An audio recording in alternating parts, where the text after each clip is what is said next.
ሰላም የኳስ ምርመራ ተመልካቾቼ እንደምን ሰነበታችሁ። የዛሬው ፕሮግራም በዘጠነኛው ሳምንት የእንግሊዝ ፕሪሚየር ሊግ ማንቸስተር ዩናይትድ ከሊቨርፑል በኦልድ ትራፎርድ ያደረጉትን ጨዋታ ይመለከታል። ስለ ጨዋታው ከመግባቴ በፊት ስለ ማንቸስተር ዩናይትድ ማወራቸው ፖይንቶች አሉ። ምክንያቱም አጣብቂኝ ችግር ውስጥ መግባቱ ችግሮቹ ከሚመጡና ምን አይነት ነገሮችን ሶሉሽኖች ምን አይነት ሊሆኑ ይችላሉ፣ ክለቡን ሊታደጉ የሚችሉት የሚል ግል አስተሳሰቤን እዚህ ጋር መናገር እወዳለሁ። ስለዚህ ስለ ዩናይትድ ስናወራ ዛሬ 3 ፖይንቶችን ለማንሳት እወዳለሁ። ፎርሜሽን፣ ፕሌይንግ ስታይል እና የተጫዋቾች ሜንታሊቲን በተመለከተ ነው። አሰልጣኝ ሊሆን ይችላል፣ ኮቺንግ ስታፍ ብቻ በቡድኑ ያለው ሜንታሊቲ ምን ይመስላል የሚለውን ነገር ለመዳሰስ እሞክራለሁ። ዩናይትድ ስራውት ኦል ደ ሲዝን አንድ ፎርሜሽን ይዞ ይገባል። ሁሌም 4-2-3-1 ይዞ ነው የሚገባው። ያ ወረቀት ላይ ያለው ነው።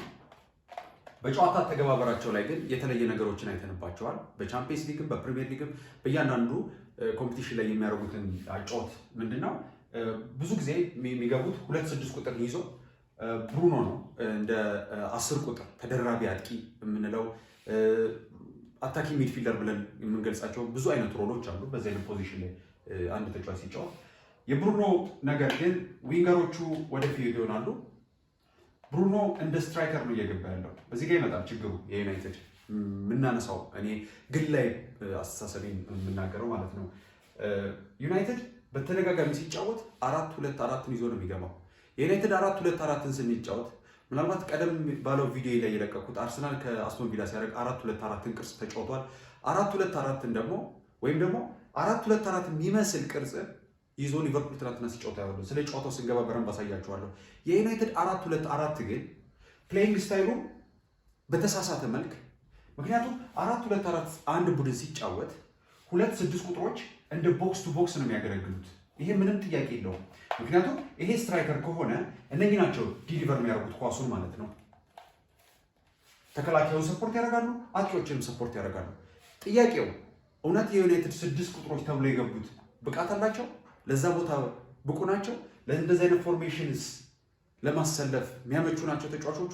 አይመስለኝም። ትልቁ ችግር እኔ ብዬ የማስበው አንደኛ 2-6 ቁጥሮችን ይዘን የምንጫወትበት ነው እንበልና የተለያዩ ፎርሜሽኖች አሉ። አንድ አሰልጣኝ ግን አይ ኦሌ 4-2-4 ነው የምገባው ብሎ ከተስማማ ወይም ያ ነው የኔ ፎርሜሽን ብሎ መግባት ይችላል። የራሱ ፊሎሶፊ ነው፣ የራሱ ማኔጅመንት እንትን ላይ ነው ያለው። ግን ችግሩ ምንድን ነው? 2-4 ብለን እንነሳ። በሴናሪዮ 2-6 ቁጥር አለ። 2-6 ቁጥሮች ሲኖሩ እንዴት የመጫወት ሁኔታ አለው? ማን ነው ኳሶቹ የሚያደርሰው እዚህ ድረስ? ማን ነው ሰፖርት የሚያደርገው? እሺ ሰፖርት ሊያደርጉ ይችላሉ። ከዛ ካውንተር የሚጫወት ፕሌይንግ ስታይል ላይ ነው የሚመጣው። 4-2-4ን ስንጠቀም በእነኚህ ተጫዋቾች ካውንተር ነው ወይስ ቦል ፖሴሽን ነው ብሎ መወሰን መቻል አለበት አሰልጣኝ። ያን ነገር እያየን አይደለም። የተዘበራረቀ ነው።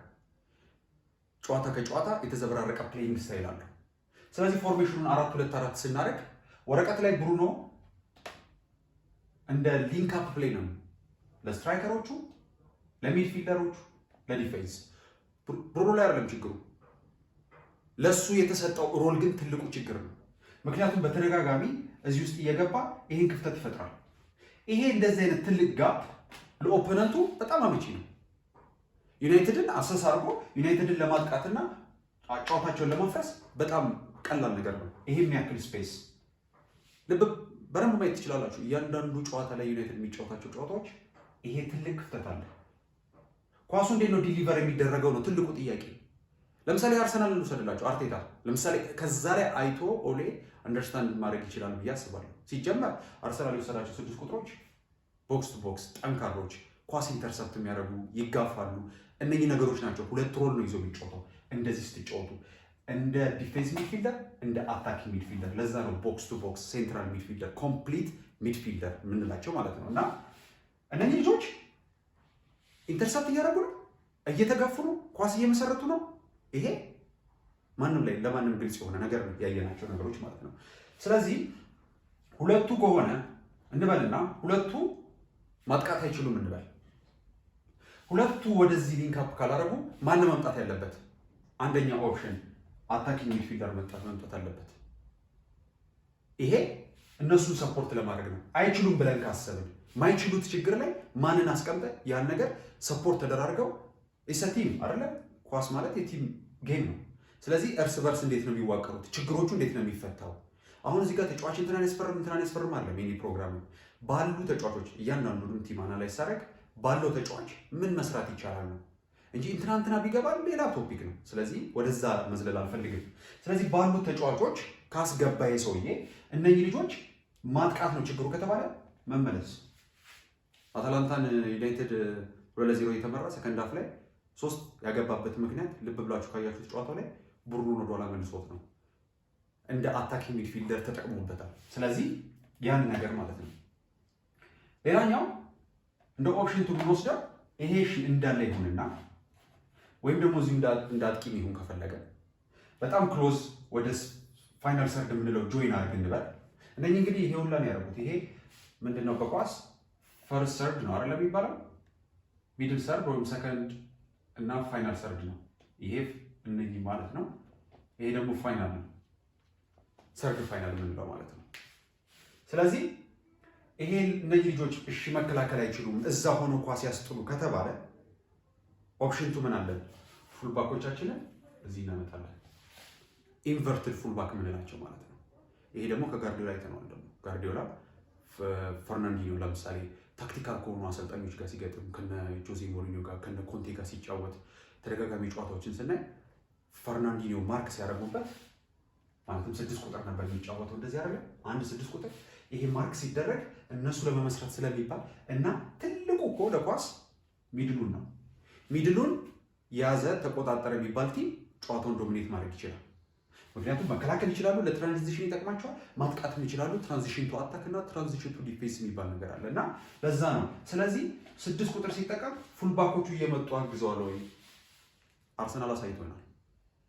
እነ ኑኖ ታቫሬዝ እና ቶሚያሱ አሳይቶናል። ያው አስቶን ቪላን ስለገጠመ ሊቨርፑል ነው ማን ዩናይትድ የገጠመው። ግን አሁን የሊቨርፑልን ጨዋታ ብቻ እያነሳው አይደለም።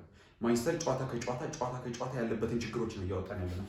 እነኛ ይሄዱ አልፎ አልፎ ሉክ ሾው እየመጣ እዚህ ያግዛል። ሊንክ አፕ ፕሌይ ትራያንጉሌሽን ይሰራሉ ካያቸዋቸው።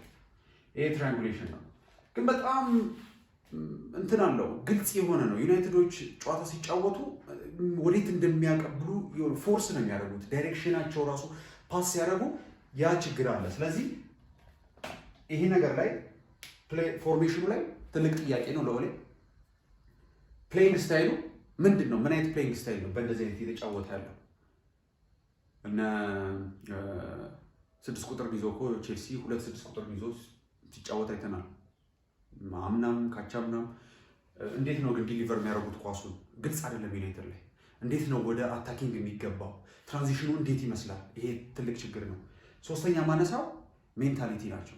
ሜንታሊቲያቸው የዩናይትድ ሲዝኑን ሲጀምሩ እኔ በግሌ ለምሳሌ ኦሌ ከዚህ በላይ ይሰራል የሚል እምነት የለኝም።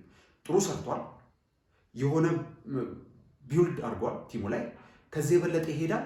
ጥያቄውን መሰላችሁ ዊኒንግ ሜንታሊቲ ያለው ሰውዬ የተለያዩ ታክቲኮቹን ይዞ ሻምፒዮንነት ለሚሆን ከዚህ በላይ ሪዝን ሊሰጥበት የሚችል ሲዝን ላይ አይደለም። ዩናይትድ ካለ ተጫዋች የለውም ምናምን ተባለ፣ ስቲልም ተጫዋች ሊገቡ ይችላሉ፣ ችግር የለውም። እሱ አይደለም ትልቁ ነገር። ዊኒንግ ሜንታሊቲ ግን አላቸው። ዩናይትድ ምንም ዋንጫውን እንኳን ባይበላም ፉክክር ውስጥ ገብቷል። ለፉክክር ተነሳሽነት አላቸው። የሚሰሩትን ጥፋቶች እስቲ እናያቸው። ከኦፖነንቶቹ የበለጠ ነው? ላይክ ኦፖነንቶቹ ሌቭላቸው ከፍ ብሎ ነው ወይስ ዩናይትድ በጣም ማይነር ምንላቸው ቤዚክ የሆኑ ኢረሮች እየሰራ ነው? ቻምፒየንስ ሊግ ላይ ማየት እንችላለን። ሌስተር ሲቲ እነ ማጓየር የሚያደርጉት ነገር። ተከላካዮቹ ጋር ደግሞ ሆነ እመጣለሁ። የተከላካዮቹ ሊንክ አፕ ምንድን ነው? ይሄ የምለው ሜንታሊቲ ጋር ነው የሚመጣው። የተከላካዮቹ ላይ እንዴት ነው ፎከስ የሚያደርጉት? እንዴት ነው ተባብረው አንድ ላይ ሙቭ የሚያደርጉት? ኮሚኒኬሽኑ የሚባለው ነገር ጨዋታ ከጨዋታ ነው እየጎደለ መጥቷል። ማጓየር ከሊንዶልፍ ጋር ያለው ጥምረት እነ ቢሳካ የትናንትን አሁን ወደ ጨዋታው ስንሄድ የትናንትናው ጨዋታ ላይ የሰሩትን በጣም ማይነር ጥፋቶች አጥፍተዋል። እነኚህ ነገሮች ከየት ነው የሚመጡት? ከሜንታሊቲ ነው።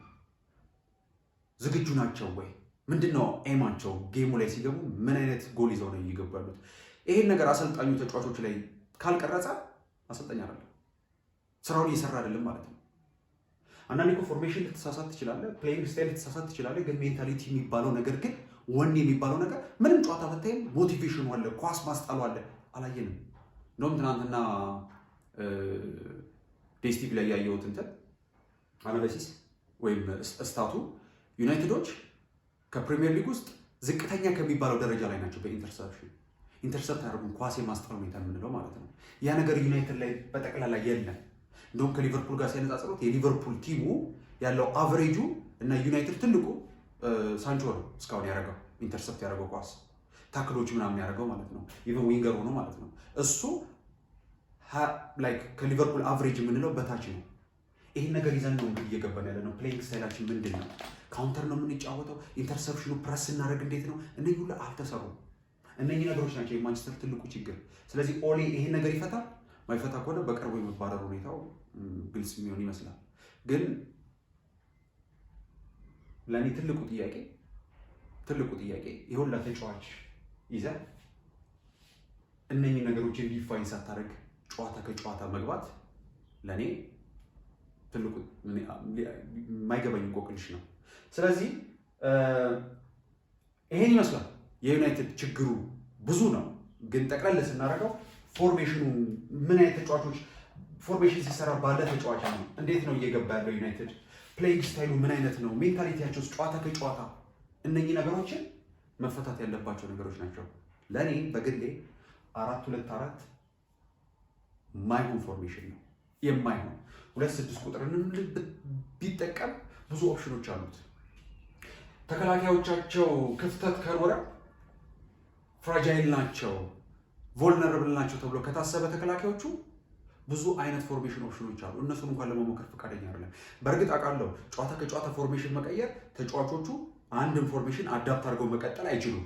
ግን አንድ ፎርሜሽን ደግሞ ሁሌ መተግበር ደግሞ ለኦፖነንትህ ግልጽ መሆንና ቮልነራቢሊቲን ይጨምረዋል። ስለዚህ ሁለቱ እንኳን 6 ቁጥር ቢጠቀም ሌላ ቅድም ካልኳችሁ አታኪንግ ሚድፊልደሩ መጨመር፣ ፉልባኮቹን እንደ ኢንቨርትድ መጠቀም ምናምን ከሚባሉት በዘለለ እንኳን 3-4-3 መስራት ይችላል። 3-4-3 መጫወት ይቻላል።